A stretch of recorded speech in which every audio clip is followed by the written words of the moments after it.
at all. And this is why we are bringing this free of charge to your doorstep. We are bringing it to your doorstep now. You know what it's all about. Even before you migrated, you need to let your loved one knows that if they have made that decision to migrate, they need to know Save the Woman. They need to connect with Save the Woman. You can do us a favor by improving our visibility. The only way you can support us is subscribing. And if you go to YouTube channel, you can subscribe and you can also join membership. If you join the membership of Save the Man YouTube channel, especially from grade B, I repeat, grade B upward, you will have access to some of our videos of teaching materials, specialized and tailored tips to say through the journey, because you can't stop the wave, but you can manage how to wave through. Once again, we say thank you to everybody, in particular, all the parents that trusted in us and come for our services and listening to us, heed to our instruction and advice to the end of the matter. It takes a grace, it takes a trust. And not only that, coming back again, partnering with us, saying they don't want this to happen to any other person. And the only way they can do is to share their experience.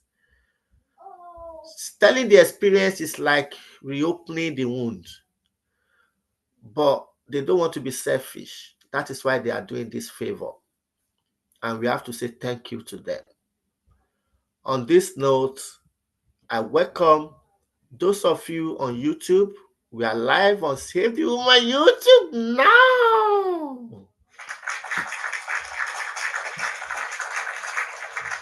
Those of you that you prefer to be on YouTube, you can go on YouTube now.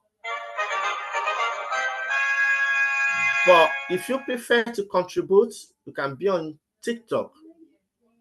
And also, if you want to kind of not let people know your identity, you can message so that we'll bring you on Zoom.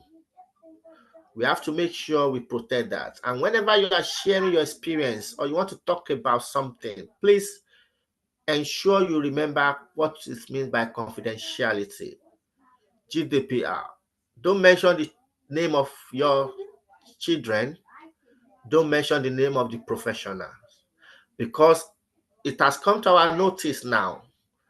Many of the local authority now, they are now staying on our YouTube channel.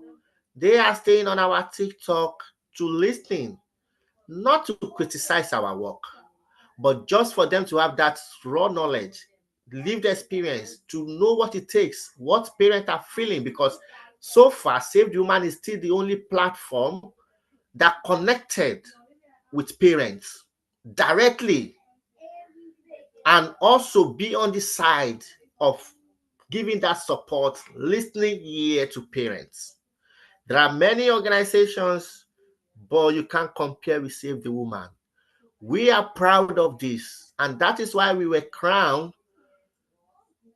the Outstanding Contribution Social Care Award. And we are proud of that. So, we are here to work collaboratively with the agencies, child protection, safeguarding, and good news coming on your way. We've got police forces that wants to work with Save the Woman, because a lot of family are already being issued caution. And you know what it means to issue you a caution? That reminds me, if you go to police station, don't speak to any police officer without getting a solicitor beside you.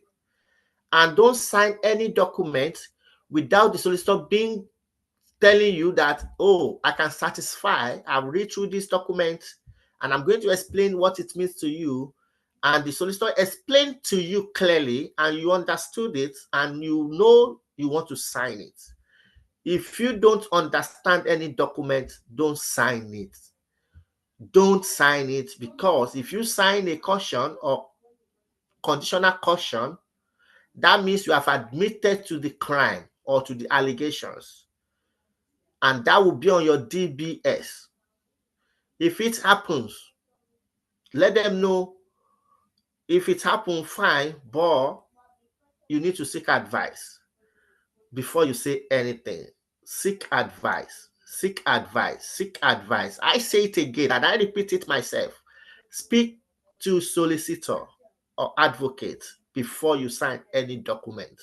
It is within your right to understand what the document is all about and the consequence, whether now or in future. Without wasting much of our time, I want to use this platform to say big thanks to the guest for today. Those of you on TikTok, please put thank you, thank you, thank you, hashtag FYP. Say thank you to this person that is going to share experience now. And let's be respectful when we are commenting, please. We are not here to judge anyone. Those of you on YouTube, please also be friendly, be cordial, be respectful, especially those of you that you are social workers on our platform. Those of you that you are a police officer on our platform. Those of you that you are any form of professional, even the judges that are watching our video now, please, we respect the court. We are not meant to disrespect anybody, and we don't want anyone to disrespect us. We don't want any form of harassment. We don't want any form of bullying. And we can tell you, any parent that come on this platform to share their experience, they are protected by the human rights, freedom of speech.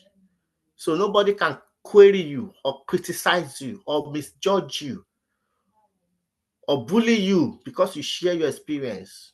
This experience you are sharing here is for the system, for social services to learn, to re-educate themselves, to be self-awareness, to be culturally sensitive in any decision they are making. Those of the local authority that are doing well, we are saying thank you to you. And those of you that you need to do something better, please take a lesson from this platform and do better. Not Yorkshire Council Part 2. Unmute yourself and take a mic. Good morning, everyone. I'm speaking from North Yorkshire this morning. The journey began on the 9th of January 2024 in the evening when I was in the sitting room with my children. And while they were playing in the evening, one of the younger ones went to my room and they took one of my belts that was on the hanger and they were playing. So in the course of that, I collected the belt from them and held it because I was watching a program, the television. And at that time, their mom was preparing to go for work because she resumes on night shift. So while she was preparing to go, as she was about to leave, I instructed my eldest son to go and get me his homework from school, which is regarded as reading in this place. So while he brought it, I was putting him through his reading, although the belt I seized from them was still beside me. So while I was putting him through his reading, the younger one was trying to pass through my back to get the belt while I kept it where I kept it. And because of that, I had to pick it up and held it in my hand. So I was still teaching my son the work while I was looking at a program on the TV. So while I was doing that, my eldest son was also carried away with the program and he was watching. So I corrected him and I told him, concentrate and let's do what we have to do. So while I was still doing that, he was carried away again. So I stretched forth my hand to get his attention. And why with the hand that was holding the belt? So he turned suddenly because I think he remembered being he was watching what I was doing. So he quickly turned. So while he turned, the tip of the belt touched him by the cheek and he cried. So while he cried at that time, I carried him and I pet him. And because it was just a reading, so I told him, okay, it's time for us to go to bed. So I pet him and I took him to bed. But the amazing thing was that while I awoke in the morning, then I saw the red line. It was not a wound, it was just a red line of the heat the touch of the belt the earlier night. So I was like, wow. So I told my son, I said, you have a mark on the chin. So he said, can I see it? So I took him to the mirror for him to see it. So I told him, would you all like to go to school? He said, yes. I said, is it paining you? He said, no. So I said, okay, no problem. So I took him to the bedroom and I dressed him up. I bathed him and did everything. So I kept asking, are you feeling pain? He said, no. So I prepared him for school. So he went. So when he was about to leave, the mom came in. So when the mom came in, she saw the mark and she asked me, what happened? So I spoke to her. I said, it was an incident yesterday night while I was putting him through his reading, blah, blah, blah. So I told her, I said, okay, let him go to school, then we can talk later. So he went to school on that day. So while we were at home, around 11:30, 12, the mom called. Someone called the mom, that's my wife, and said, introduced himself that he is the social worker and that they got a complaint from the school that my son had a mark on the cheek and I said I was one that did it, that my wife should come with my other son to the hospital for them to run a check on both of them. So I said, okay, no problem. They asked her, am I around? She said, yes. They said, okay, both of us should come. So we both went. So on getting to the hospital, I saw my kid and his younger brother also was there. So they spoke, the doctor checked them and examined them. And they were checking us one after the other. They checked my son and this doctor also spoke to me and I told him my side of the story of what happened and everything. And later the doctor said, okay, he would like to check the body of the children. So he checked everything. So he said, yeah, there's no other mark on the body. The children's body is fine, except for that mark. So I said, yes. So he said, who caused this mark? I said, that this mark happened while I was putting him through his home tax. That was what I told the doctor there. So the social worker went and he had a discussion with the doctor. And later he came outside and said, I need to give him some minutes that he needs to go and speak with his manager. So he went outside and spoke with the manager and came back. And the next thing he said was, he said he has spoken with the manager, and the manager said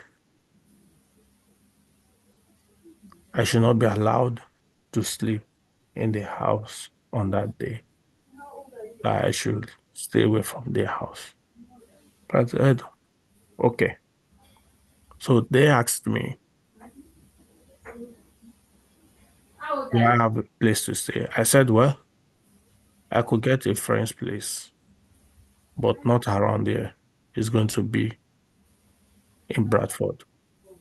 So they said, better. So he said, fine, that I should just stay away from the house now while they carry out their investigation. So I said, that's fine. So he brought us back home. He brought my family back home, and I came back home. He came back with me, and I picked my clothes. I picked my bag. So I called some of my friends in Bradford. So I explained to them that this is the current situation. And so one of them said, you can come over, that I will speak with my husband. So I spoke with the husband. So the husband told me, no problem. So the social worker carried me on that date and took me to the bus station for me to get a bus to Bradford on that night. So I left for Bradford. So I was in Bradford, and when I got to my friend's place, the husband told me, because the wife is my colleague, she's my friend. We both did masters together. So she told me, my husband said, the landlord is only giving them a week for me to stay with them. I said, that's fine, just for them to do their investigation and everything. So I was there, and I but the following day I was stay in my friend's place. So lo and behold, in the afternoon, I got a call from my wife, and she told me somebody came, another lady, saying she's the social science worker in charge of the case now, that the guy is no longer the one in charge of it, that she is the one in charge of it. So I said, okay. So I asked my wife, I said, just get the name and the contact of the person. So she did. So that was how on the 10th went again, on the 11th. So on the 12th, I didn't hear anything. So by that time, I was already speaking with Save the Woman, and they were guiding me. And thanks to the Save the Woman, and they were putting me through, and he was guiding me to tell me what and what to do. So he told me you need to get across to them and know what is going on, because if you are not, if they see that you are away from the house at this point, they will just relax. They won't do anything, because they will just linger this whole thing. So I called them and I spoke with the lady that came and said she's the social worker. I said, I introduced myself, and I told her this is me, I'm this, that what is going on. I need to know what's going on, because ever since I was told to leave the house, nobody has told me anything. So when she came initially, she told my wife that there's a safety plan, and that my wife should get my younger brother. He saw a family member who could stay with us. Unfortunately, at that time, my brother just came to visit me then. He just came from Nigeria, he came on visit. So he was around. So it was shortly between my place and London then.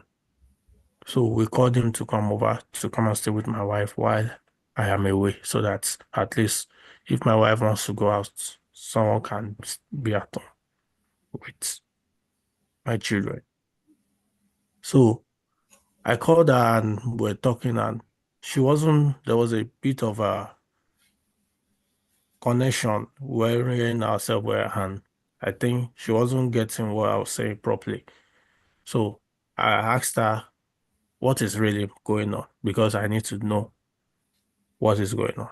So she said, have I been called by the police? I said, no. She said, I shouldn't worry that I'll be called by the police now. That is the next action. I said, okay, no problem. I said, when she said she doesn't know, but that is the next action. I said, okay, no problem. I'll be expecting their call. So I ended the call because I was at the train station, so the network wasn't that okay. So I left. So later I got a call towards around 4 5 that same day by the police, and the police introduced himself and said they will need me to come the following day to the station. So I went, I attended it on that day, and when I got there, immediately I introduced myself to the officer. So the officer said I was under arrest. I said they would need to place me on arrest. That so I cooperated with them and I did whatever they requested. So they placed me in the cell there and said, do I need a lawyer? So I told them yes. So they got me a solicitor and they said they would need to ask me some questions and interrogate me. So while they were investigating, they interrogated me. So when the lawyer came, they interrogated me, and the police said, which state am I from? I told them. So they said, do I need an interpreter? I said, yes. So they brought in an interpreter, which was there for the interview on that day. So I think it's always good to use an interpreter because some of these things, these people misunderstand us sometimes. So I explained myself, and we had the investigation. And at the end of the day, I explained what had happened to the police, and they said, is that what happened? I said, yes. They said they are recording it. I said, yes. So they said, no problem.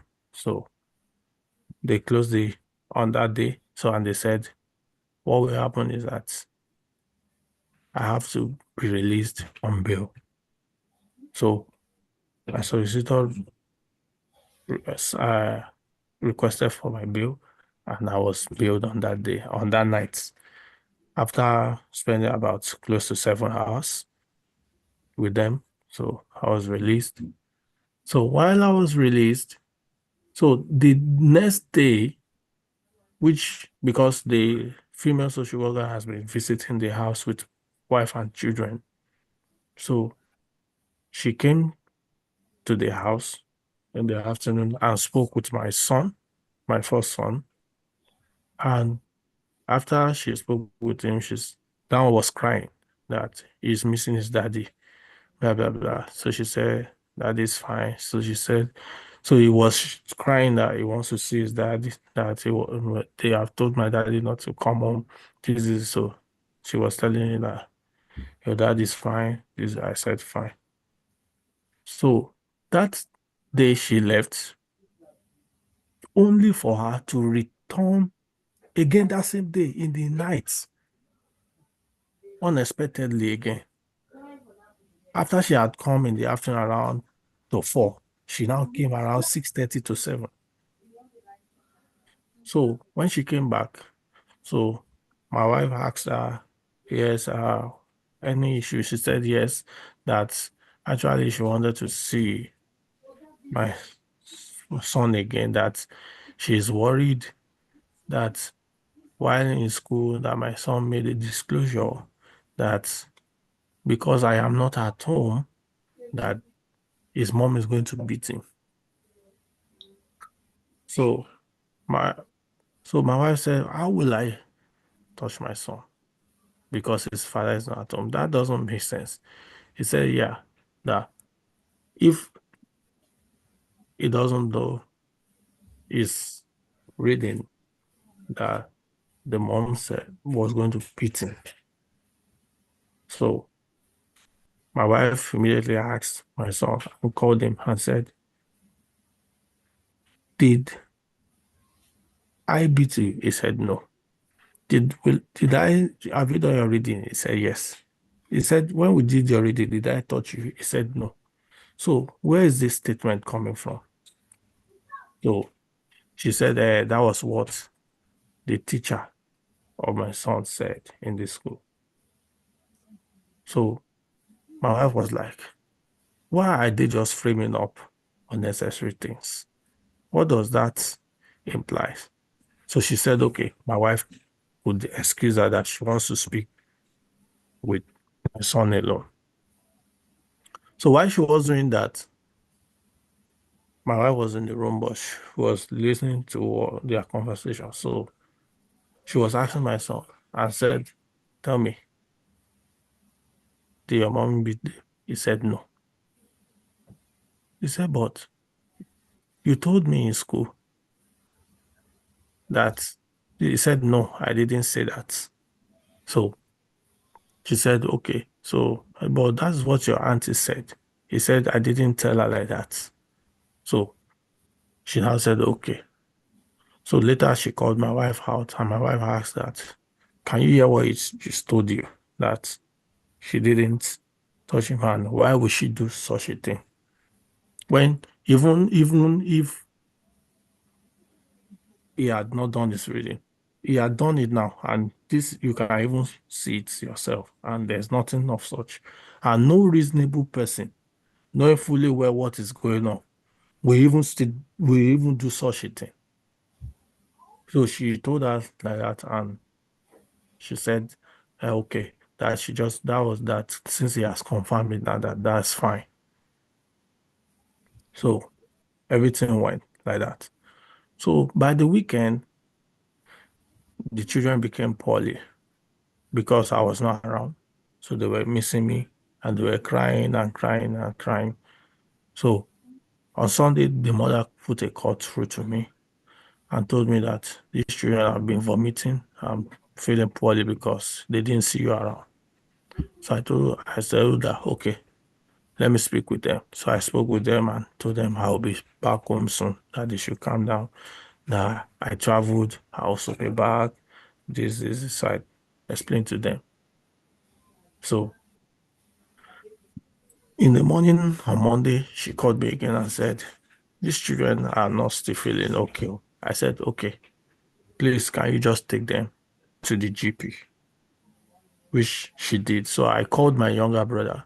I told him, I said, please, can you go to my son's school and inform them that he is not feeling well, and I've the mother has already taken them to see the GP. So he did that and came back. So that was all. So on Tuesday,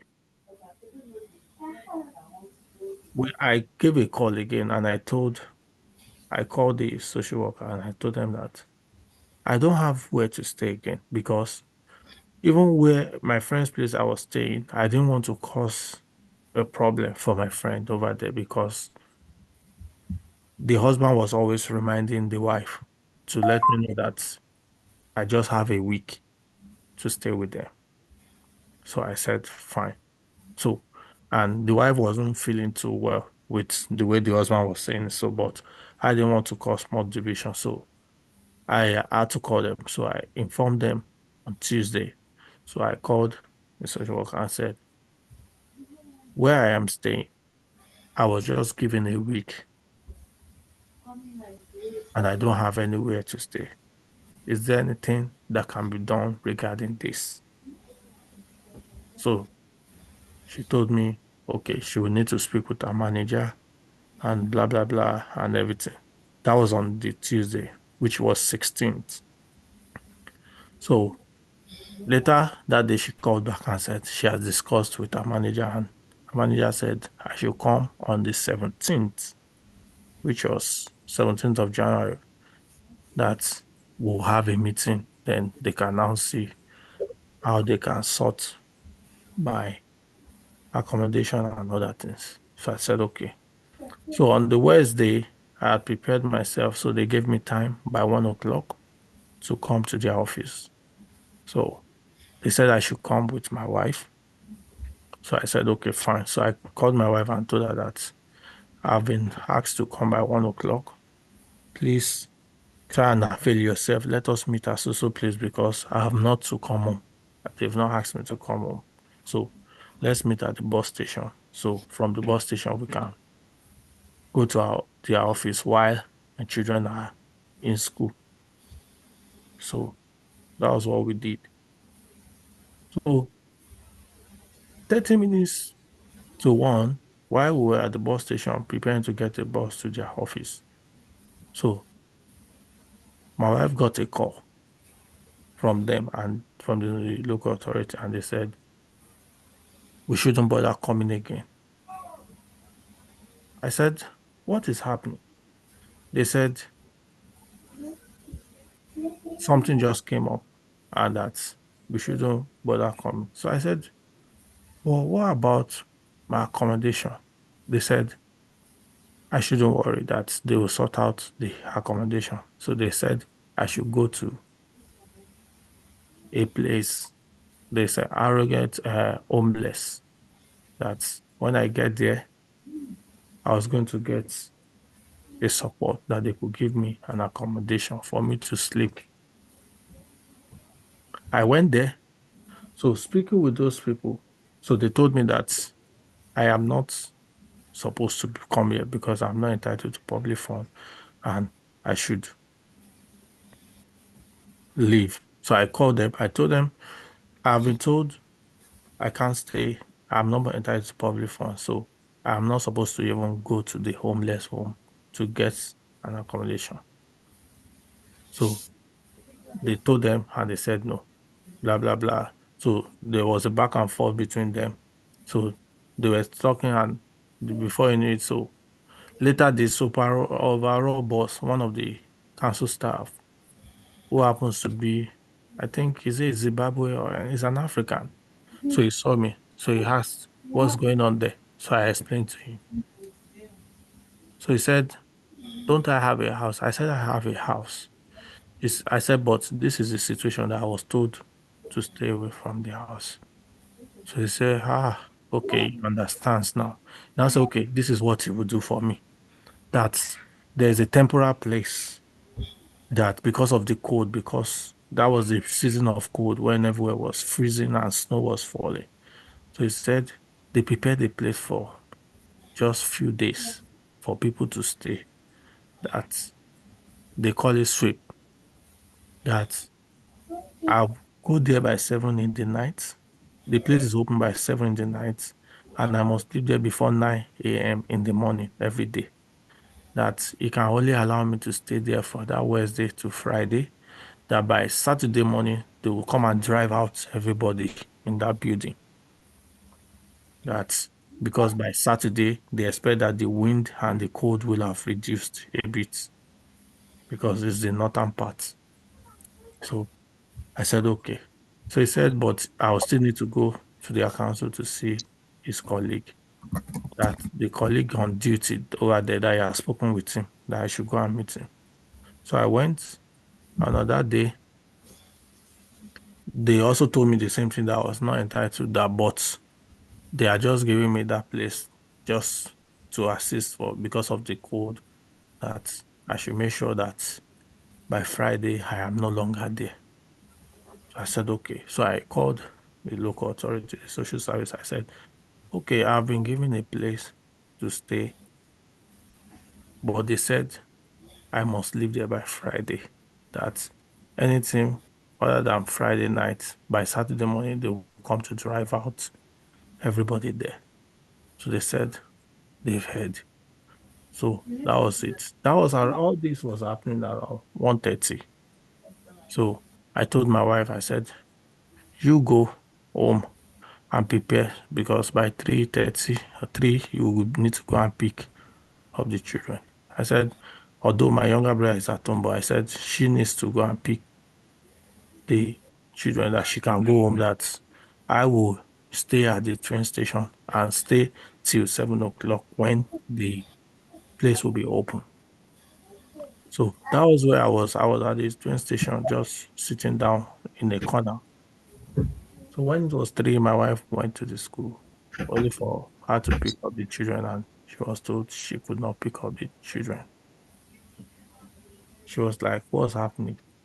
They said the local authority called that the social worker said she shouldn't be allowed to pick up my son. So we're like, my wife was like, what's happening? There's nothing wrong with these children. There's nothing, what's the reason? So they said they just got a call that they shouldn't allow her to pick up my son. So she was wondering what's going on, what's going on, what's going on. So she tried to call me. I was at the train station. I said, I can't come. I was trying to reach out to save the woman also, that this is what my wife just told me. I don't understand what is really going on. And before my wife could know what was happening, they came up with about 5 policemen and said my wife was under arrest, that they can't allow her to go. They said, what happened? They said that because of the disclosure my son made, that my wife was going to beat him. So, and my wife said, but this social worker came Just, 2 days just, ago. just hold on there, sir. Yes, sir. Durham Council. Are you aware now? Did you see the logic? Did you see how it's working out? So those of you that you are parents, if they say one is not fit and they ask one to leave the house, the other one that is at home with the kids, you need to be careful, be mindful. It's just a tick the box. They are coming back again. Before you know, the children will be finally removed. It's a template. Even if they give to your loved one, family friend, you need to let them be careful. It's a template that, oh, we've given them opportunity. Go ahead. Okay, sir. So they, so before you knew it, my wife was trying to call my younger sister because my other siblings are also in the UK. Yeah, they are all over the UK. Yeah, so she was trying to call my younger sister. So, and my younger sister who happens to be a nurse also, because she's been here for a long years, and she's already a citizen here. So she was trying to speak with them that what's going on? Can they have a family member here? They said no, that they have to take the kids. So my younger sister was like, they can bring them to me. They can bring them to me. So immediately they saw that my younger sister was talking, so they quickly grabbed the phone from my wife and switched it off. So they didn't give her the audience to talk. So that was how they said they were taking my son, my first son, away. Though my younger son was still at home with my younger brother. So that was how they went. So when they took my wife to the police station, I was calling. Our phone was switched off. They switched off our phone. I was trying to call the local authority. They were not picking up. Nobody was picking up my call because what they wanted to do.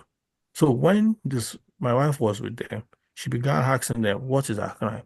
They said, because of this disclosure my son made, that my wife was going to beat him. But my wife now said, but so person came, one of your staff came and he debunked it in our presence. They said they are not aware of that, that the social worker is not on duty, that she's not on duty, that is what the school have told them, and that is what they are believing, that because the teacher is the professional, this is this. So they went. So I was worried that night. Because I was trying to locate where I was also going to sleep that night. I was making several calls to people So later that night around 6:30, one of a police officer called me and said, "Your wife is with us, and that we just want you to be at rest, that we'll be releasing her soon, but we want to interview her." I was like, what is really going on? Where is my son? They said, my son is in a safe place. I said, where's my son? They said, my son is in a safe place. I said, okay. So she ended the call. So while my wife was with them, they came to the house. But my younger brother, they were knocking, but my younger brother didn't open. He was inside this room. He was inside the room with my last born.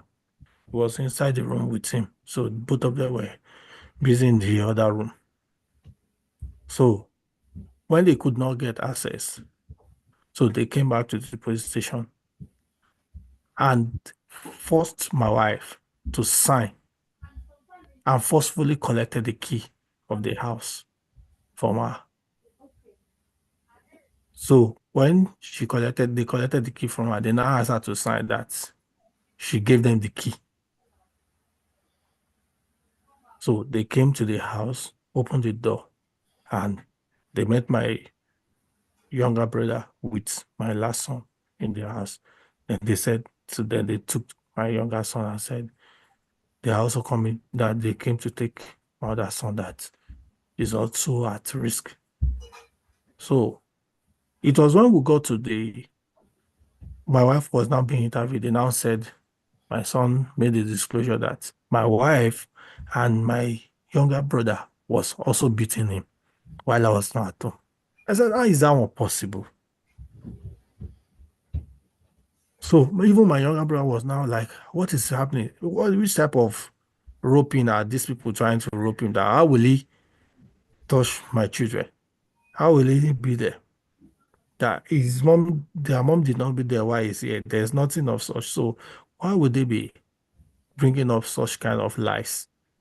So I just told my younger brother that tomorrow, you just try and go to my younger sister's place since this is happening.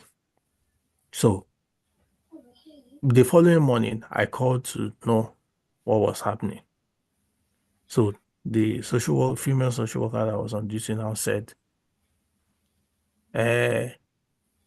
hello, that I said, where are my children? She said, they are in a safe place. I said, where are my children? What is the meaning of all this?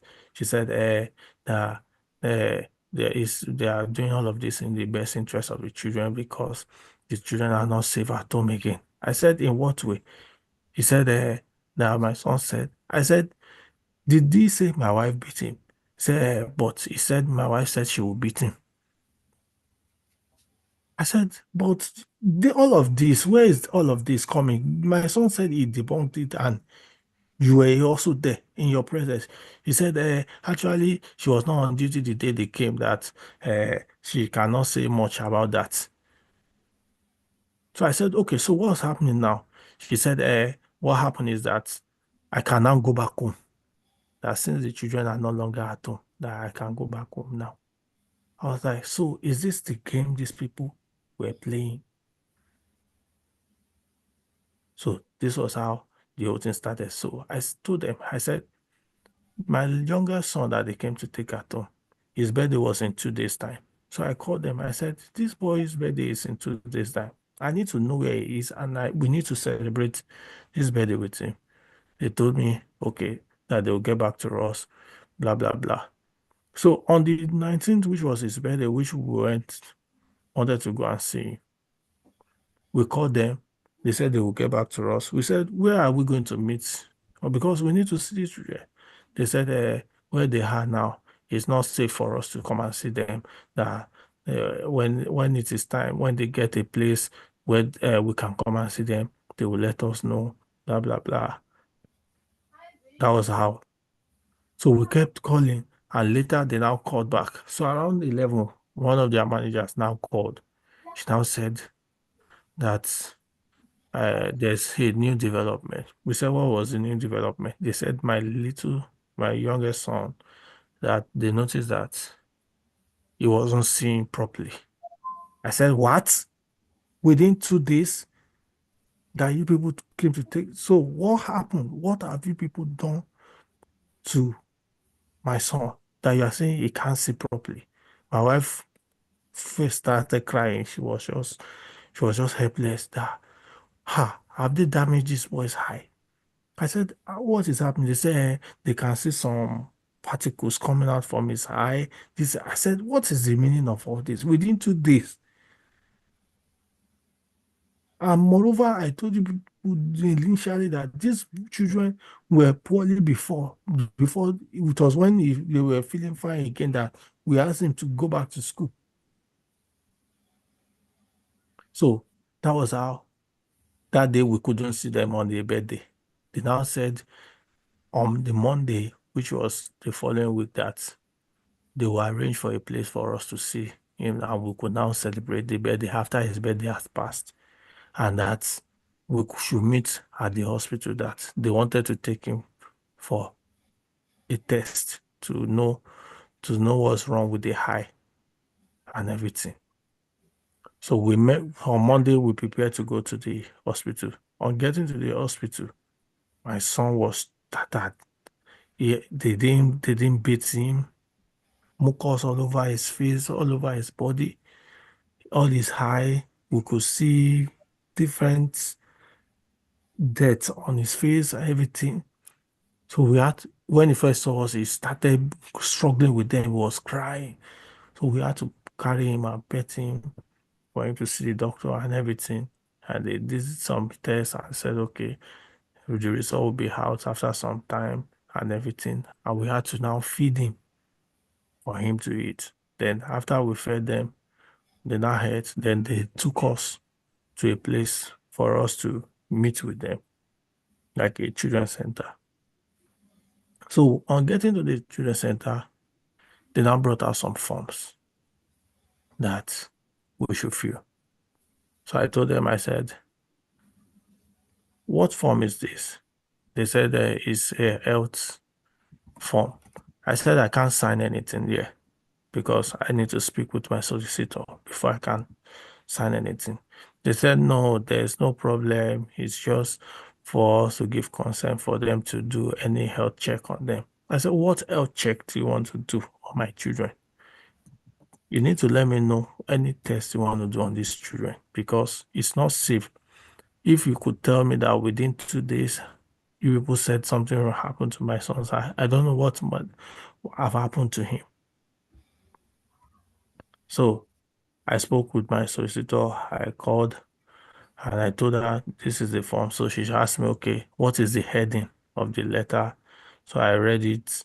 So she checked different sections and said, okay, that I should sign this one, I should sign this one. So I signed this one. So I gave them. She said that one is just a health consent. I said, okay. So I signed.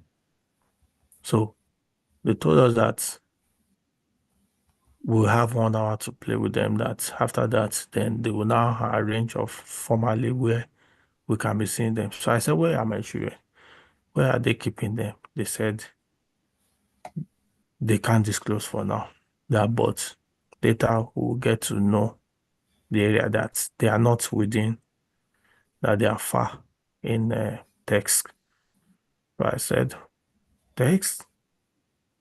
So that's where they kept them. I said, okay, no problem. So while we were about to leave, the children were crying. So we had to just calm them and reassure them that everything will be fine soon. So we kept asking what their manager while we were about leaving that.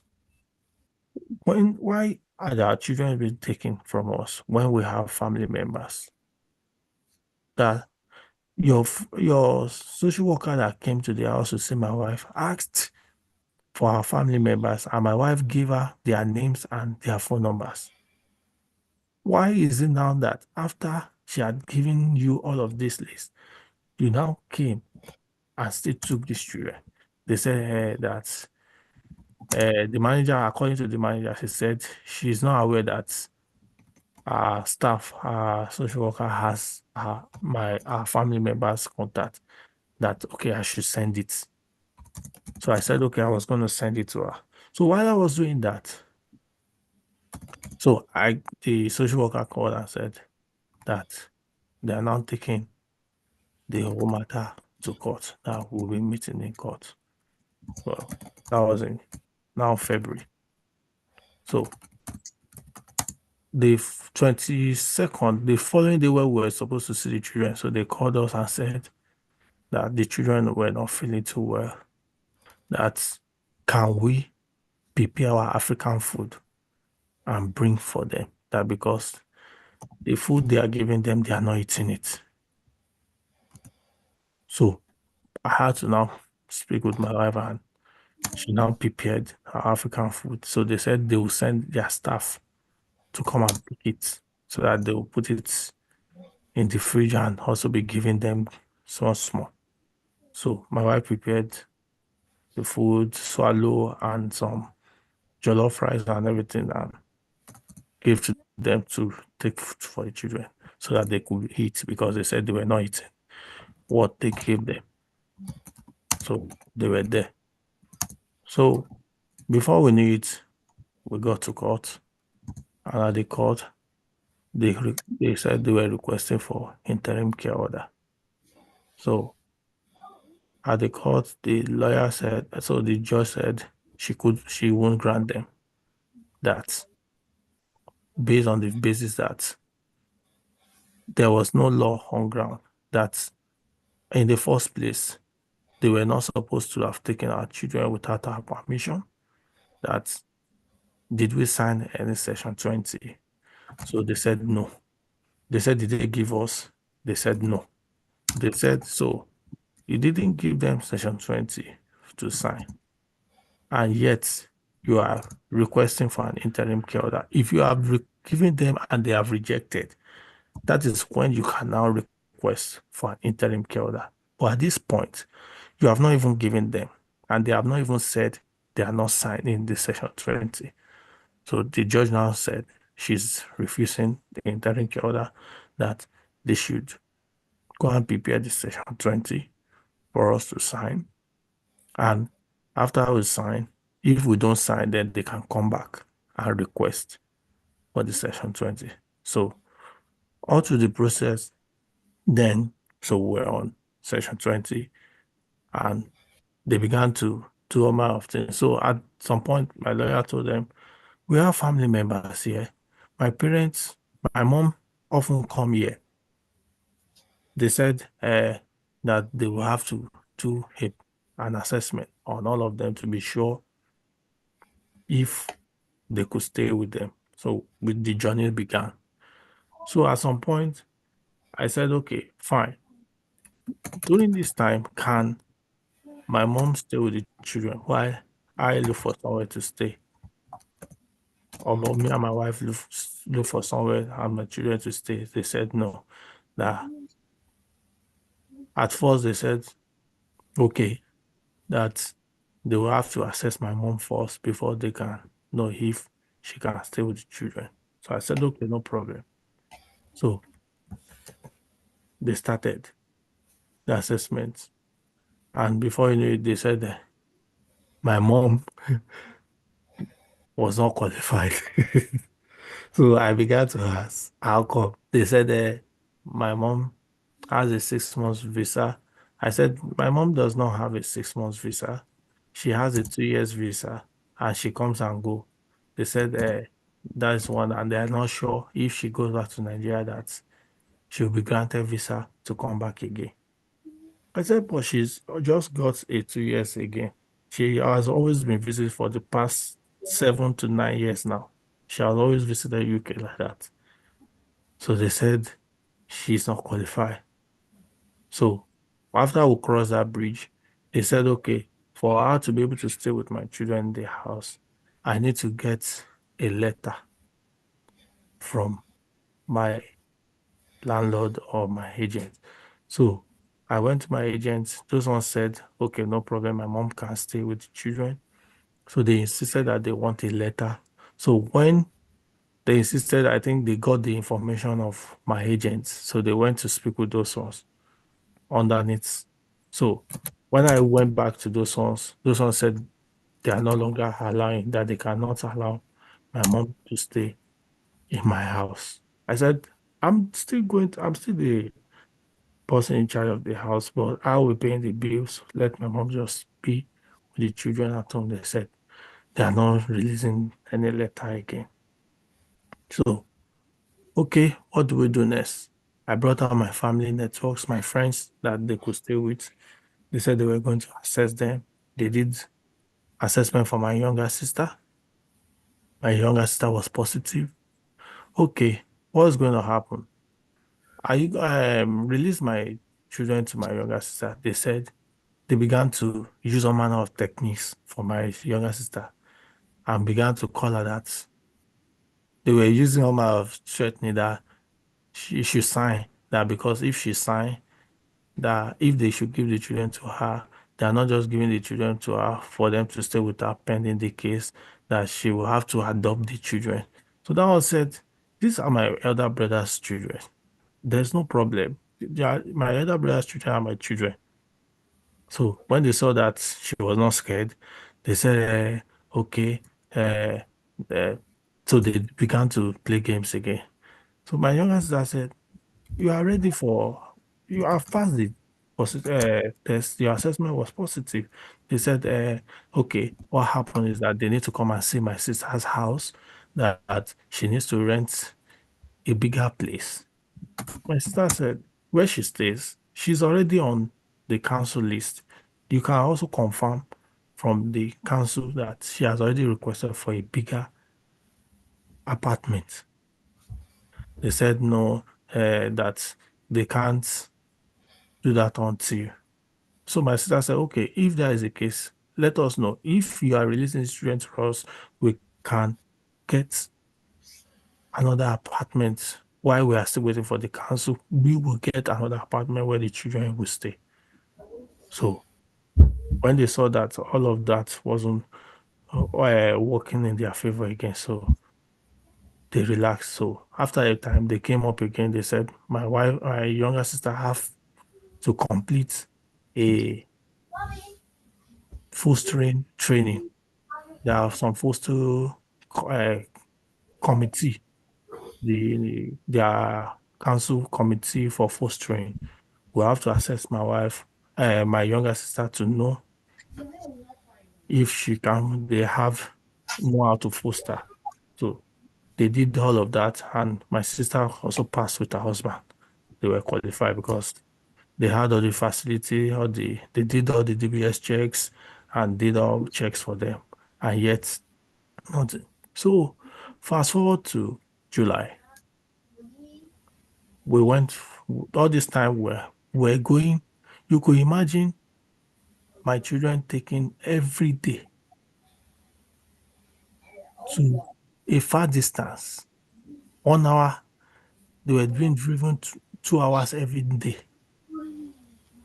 while their school is just 5 minutes away from our house. They were taken far, far away, 2 hours plus away from where we stay. They were driven to another place entirely that's close to Scarborough.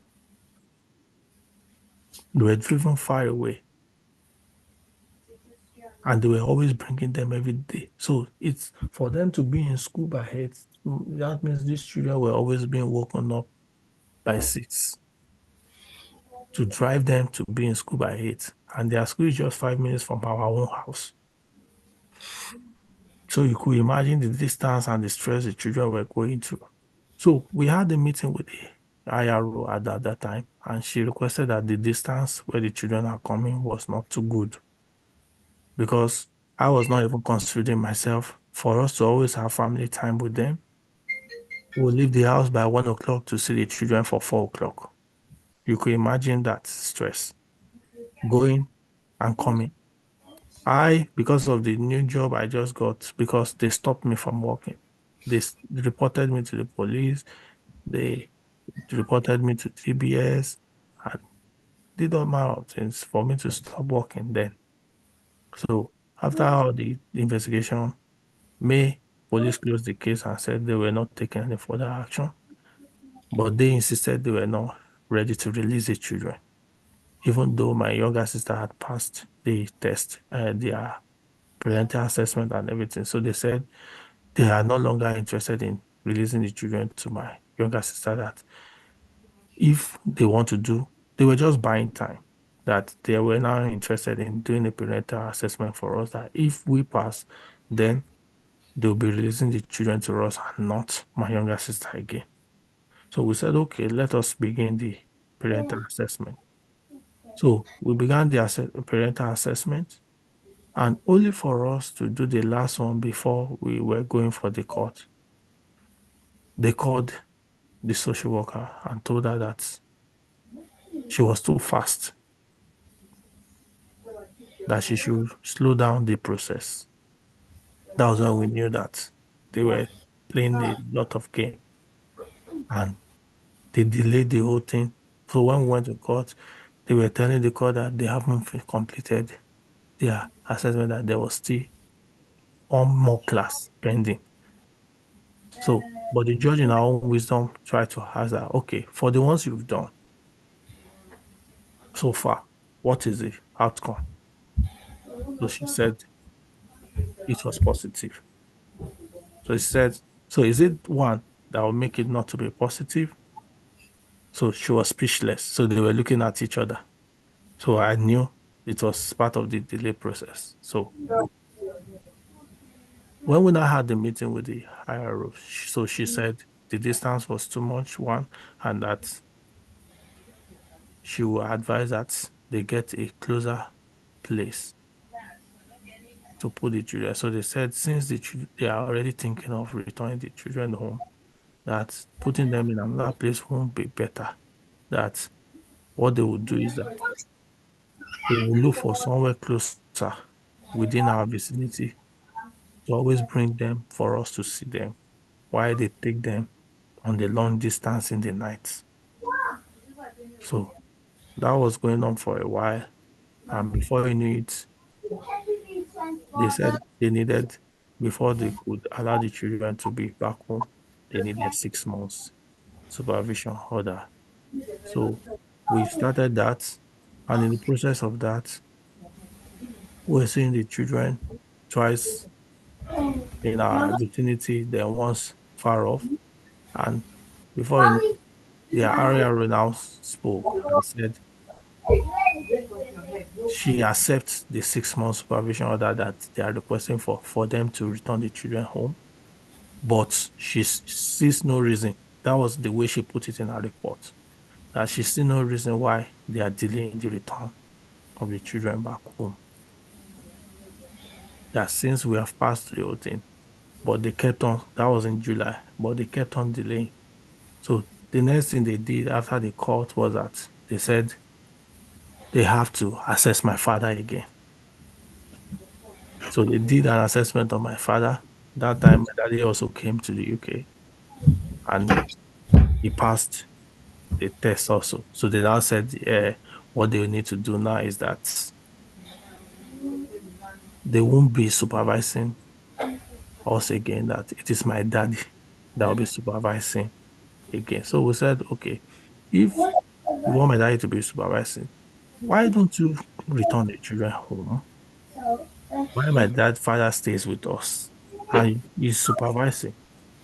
But they said no, the children will still be with them, but they'll be bringing them to see us. And when they bring them to see us, my daddy will be the one supervising, not their staff. So we did that. They said they would do that for 3 months. So they did that. My daddy was always supervising us. So we went back to court and they said, okay, at this point, that they wanted a supervision order. So because they weren't granted initially. So when we got there, it was another judge. That was where I saw that all these things are all planned. It was when while they were requesting for the supervision order, my lawyer put up the case and my wife's lawyer put up the case that my father has been supervising us and there has been no concern. So why do you need the supervision order? So why they could not give a justified reason? Instead of so for it for the just by wisdom, it was left for her to then throw the case out. But what the judge did on that day was surprising. She was the one now advising them that it is us that is supposed to be asking for that, not local authority, that they should be asking for higher orders. So that was when then she now said she's giving them 5 minutes to go and think. By the time they came back, they said didn't want a supervision order again, and they wanted an interim care order. So my lawyer was like, they've requested for this at the beginning of this case, and the judge, in her wisdom, declined it, and that she was not going to grant them since we were on Section 20. So they now told them that Section 20 is still on ground. We did not say we are removing the Section 20. So they said no, that the law states that once the children are returned home, Section 20 expires. So that means they no longer have any power over the children. So that is why they are requesting for an order before they could return the children home. So the case was adjourned again because once we go for a case, they try to bring up another thing to adjourn it again so as to buy more time. So the judge said because of the time was fast spent that so she will have to adjourn it till another time again. So when they adjourned it again, it was another judge again for an interim care order. So that one requested, why do they need an interim care order? So they said, because of my youngest son, which we was just 2 years old, that they wanted him to start school. And that we said we don't want him to start school since we were not entitled to public fund. That so they still want funding. Hello, sir. Can you Yes, hold sir. on? Yes, sir. Yeah, I'm seeing some questions on TikTok, on YouTube. You are asking for what is the meaning of Section 20, what is the interim care order, what is supervision order. If you want to know all these things, you need to become a family. You need to join Save the Woman family. So you can subscribe on TikTok, or you can go to Save the Woman YouTube channel. You subscribe and you join membership. If you join from grade B upward, you have a lot of information on these terminologies. They are called jargons, but you'll be able to learn what does that mean and how you can what to differentiate between all of these. Because if you are not well informed, you might be misguided and make some errors. If you join the family, we will be able to explain more better. You can also pay for private consultation. We can do that. Please, let's keep tapping. Let's keep sharing. Let's keep inviting more people to join. Omoba, thank you so much for joining, sir. God bless you. Love to see you again. Go ahead. All right, sir.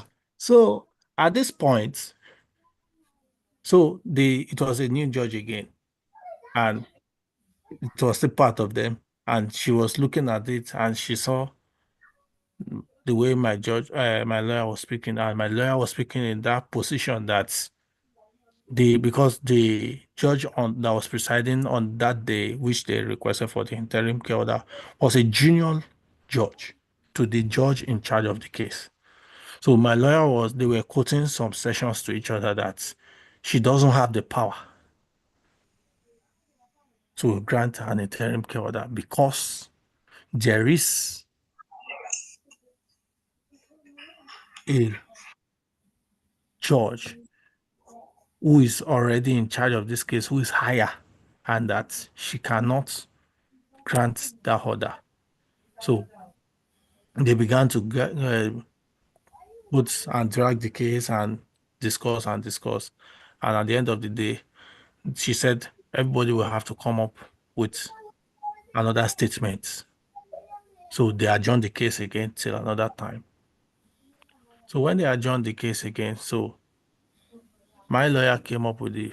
fact that the case should be thrown out because they do not have any evidence. Because at that point, they asked the doctor who had given the wrong evidence to come and testify, and that one said he was not a professional in that aspect, so he doesn't know if the incident was incident and non-accidental or accidental. Because I was saying it was accidental, but they were saying it was non-accidental, that it was a deliberate harm on my son. So it was another judge again. So at that point, the judge said he's retiring. He was a retired judge. So he said he will have to give his notes. And at the end of the day, the judge decided that he was not going to throw the case out, that he sees some merit that the case should still continue, that he wasn't going to throw the case out, because that was what my judge then requested for, because they were just parabolating.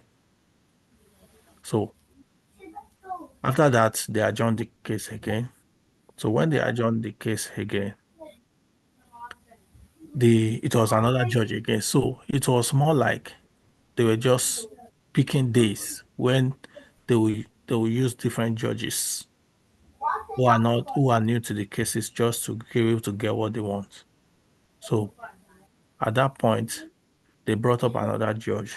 So she then granted them the order, but said the children should be returned home immediately. So at this point, so for them to return the children home, so for them to return the children home, since the judge had granted them the interim order, she granted them and said the children should be returned home, because based on what they said, that they said they only needed an order, that because once the children are returned home, the section 20 expires, that they don't longer have power. So they need an order that will make them to still be able to knock at our door and still check on the children. So the judge granted the order and requested that the children be returned immediately home. But what they did was very funny. When the judge gave the order, they didn't return the children that same week. They had to return. They now said they have to have a meeting with us again. Then they had gotten our family network numbers, everybody. So they said they need to have a meeting with our family network. That then after that, they can now talk about returning the children home. So we had to have a meeting. So the following week, they now return the children home. That was first week of October. So when they returned the children home, the children have been fine. So it was just for them to pick a date for the final hearing. So they started delaying again and said there was no available date, that the only date they have left is December or January. So I said, so my lawyer said, okay, no problem. Let us have the final hearing. So at that point, the local authority lawyer came up again and said the teacher had called the local authority lawyer again because she had information that we're going to court on that day. She now told them that ever since my children have started coming home, that they have changed again, that they've noticed some changes in their behavior, because she thought they had returned them that week before. She didn't know that it was the following week that that the local authority now returned them home. So she had already called them that week. I think she got an information that they've given an order that the children should be returned home. But she didn't know that they've not returned them that week. So she now called the local authority and said, since the children have been returned home now, that the children's behavior has changed, not knowing that they were still with the foster carers. So the social worker now came and said they are worried. I said, what's the worry? They said, because they are surprised that even when the children have not been returned home, the teacher is already saying the children have character has changed. I said, that is to tell you that she's just cooking up all manner of lies. That's when we knew that the teacher was the engineer. So, and at this point, so we now knew that there was something wrong. So I told the social worker, I said, now she's not the one, she's no longer the teacher of my child.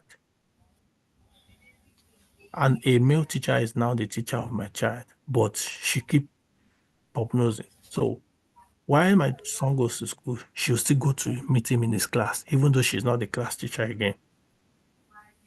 So I had to speak with this social worker and said, this person is no longer my son's teacher.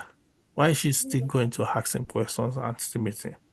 So she said, because I think she's the deputy head teacher in this school. So, and she's the safeguard head in this school. So they said she can still have access to him. This I said, okay, no problem. But we have a contact with the teacher and we speak with the male teacher and ask whatever is going on with the child and how we could help him.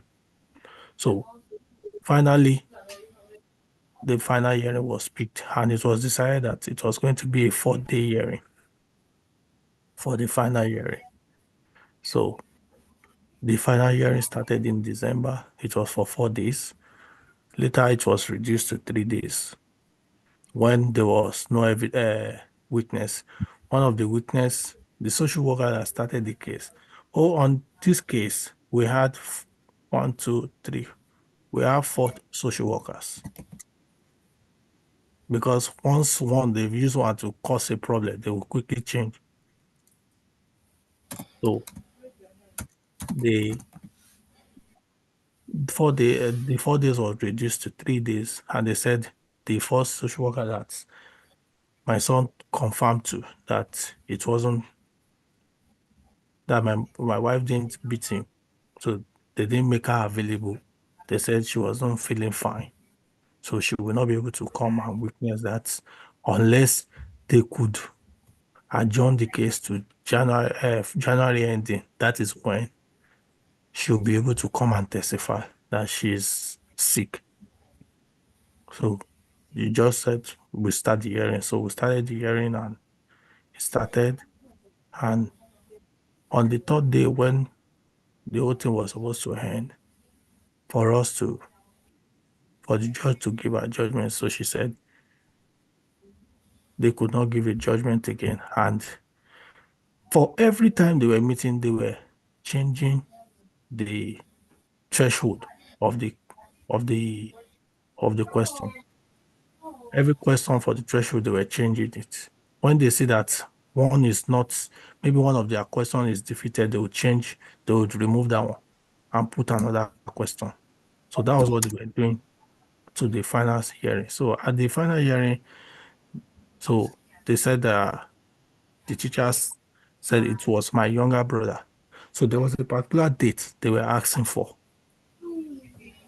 which my wife asked me, but I didn't have an idea. I didn't know who took him to school on that particular day. So my wife asked my younger brother, although he was already in Nigeria, so he said he can't remember that, but he think it was my wife. But the teacher now said it was my younger brother, not my wife, that brought him to school on that day.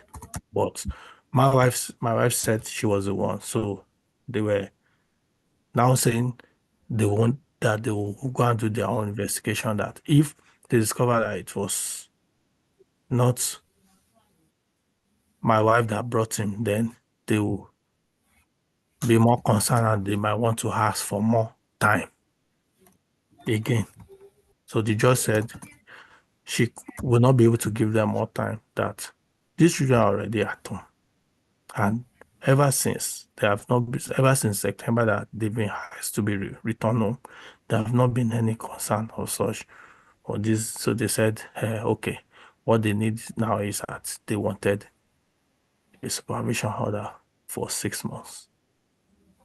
So the judge granted them a 6 months for them to be able to keep checking on the children. And every 3 to 4 weeks, they normally come to check on the children. But the most important thing, the most crucial aspect of it is that at the end of the whole thing, they still went ahead and sent a bad report about me to the DBS. So that is that. So I will stop there for now. If there's any question. Thank you very much for that. This is tearing people so much. Those of you on YouTube, we're going to end that shortly so that we'll start afresh if anybody wants to have a question. So we know that the questions time is different from this story. Thank you so much for this. Those of you on TikTok, yes, somebody said, how do you know it was sent to DBS? We are going to talk about the DBS now shortly so that those on YouTube would know. We are going to have a special topic around DBS. DBS has affected a lot of families.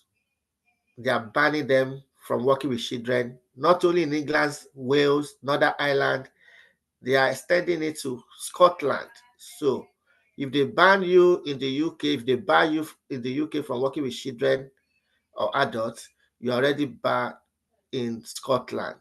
So, and you can see it's pushing family to poverty now because healthcare sector is where you see most of our people. So it is the time we need to start moving outside of the health sector. There's no point in suffering in health sector because most of these employer, they are still practicing what we call uh, modern slavery. They will use you and dump you. They are using people and dumping people anyhow. So we have question around DBS. You said they did sign section 20. Yeah, no, they did not sign initially. They did not sign. But eventually they go for that. They know how to get their way around this. If you put family, friend, loved one forward, they might say they need to do some verification before they will go there, but they still need to remove the children and you can sign section 20 and why they will work on that. Section 20 is that you are voluntarily giving out your children to local authority to house them while the investigation is going on. So we will put discussion session to YouTube now so that people can take a mic and ask questions. I want to say big thanks for these parents, and we pray the Lord will see you through. If they buy you from DBS, open doors will be at your favor. That is going to be a new landmark of new beginning for you to look outside of all this. But we want to encourage our families to do as much as possible as better, to stay away, to avoid anything that will expose your family to serious social care. And you have to start paying attention from your neighbor. You need to start paying attention from your school of your children. A multi-wallu, there's exactly one case that happened recently. The way they are arranging your children in school classroom now, you'll be shocked when you hear what is happening in the school now. Age 5, age 3, age 4, they have a crush in some school to each other, being a crush to each other and putting them beside each other. And before you know, that child will tell the other child what happened at home. And one of the children will go to the house and tell their own parent what happened. And their own parent will now go to school to report that family. And the school will now report them to social services and police, and they will arrest them. You've seen a parent that they just arrested and kept them in police custody for 11 hours just because they complain about a school on WhatsApp group. You've seen a parent that removed iPad from her own daughter, and the daughter called police on her, and the police arrested her. And the Home Office has now released a publication now. If there's any sexual abuse or anything that happening and nobody is reporting, they are going to do a lot of action, take a lot of action. Now, parents is trying to regulate, monitor, manage the social media, way of use of social media, exposing of their children to social media, yet the system is criminalizing parents. Parents cannot even say anything now. They cannot even do anything. They cannot even caution. They cannot even guide. They cannot even ensure children maintain boundaries. What else did government want now? A lot of things are happening everywhere. But please remember, if it happens, don't keep it to yourself alone. Speak out. Ask for help. It is mentally draining if you keep it to yourself alone. Don't keep it to yourself alone. This page now supposed to have reached thousands of viewers. Imagine, just with average of 60. But some people are on another page now. They are dancing, they are showing bum, they are showing everything, and everybody's clapping, gifting.